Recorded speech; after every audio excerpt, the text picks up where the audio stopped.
बिस्मिल्लाहिर्रहमानिर्रहीम। अस्सलाम वालेकुम। बहुत बड़ी दो ख़बरें हैं। जो लोग वैक्सीन लगवा के आए हैं वो भी जा सकते हैं, और जिन लोगों ने दुबई से वैक्सीन नहीं लगवाई, पाकिस्तान इंडिया में से लगवाई है वैक्सीन, वो लोग भी इंशाल्लाह ताला जाएंगे। इन दोनों की अपडेट्स आपको लेटेस्ट बताने लगा हूँ। और एक और अपडेट्स है, जो दुबई आपसे फॉर्म फिल करता है जिसमें आपको पूरा अपना डाटा, किस कंट्री के हैं, क्या क्या, वो सारा कुछ आपको थोड़ा सा गाइड करूँगा।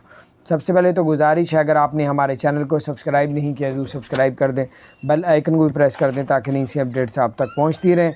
सबसे पहले आपको बताता चलूं कि जो लोग दुबई से वैक्सीन लगवा के आए हैं वो लोग तो जा सकते हैं पाकिस्तान से दुबई, ठीक है। उन लोगों को तो करवाना पड़ेगा टेस्ट। एक तो रैपिड टेस्ट करवाना पड़ेगा, 6300 का तकरीबन एयरपोर्ट में होगा, और एक आपको पीसीआर टेस्ट करवाना पड़ेगा। जो रैपिड टेस्ट होगा 4 घंटे से पुराना ना हो, जो पीसीआर टेस्ट होगा 48 घंटे से पुराना ना हो।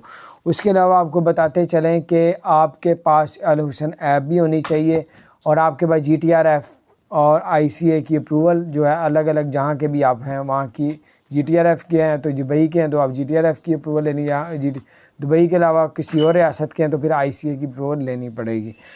आपको बताते चले कि जो ICA या GTRF की अप्रूवल में थोड़ी सी तंगी परेशानी आ रही है, वो भी इंशाल्लाह ताला हल हो जाएगा मसला जल्दी।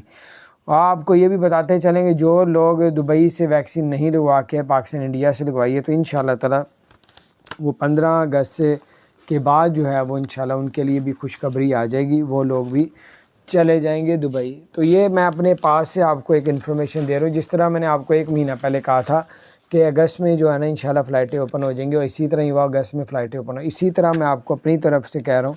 ये दुबई ने ऑफिशियली कोई ऐलान नहीं किया, ये मैं कह रहा हूँ 15 अगस्त और 30 अगस्त के दरमियान में इंशाल्लाह ताला जो वैक्सीन पाकिस्तान, इंडिया और बांग्लादेश या नेपाल से लगवा रहे हैं वो लोग भी ट्रैवल कर सकेंगे। तो इंशाल्लाह आपको खुशखबरी सुनाएंगे। अपना ख्याल रखें, चैनल को ज़रूर सब्सक्राइब कर दें।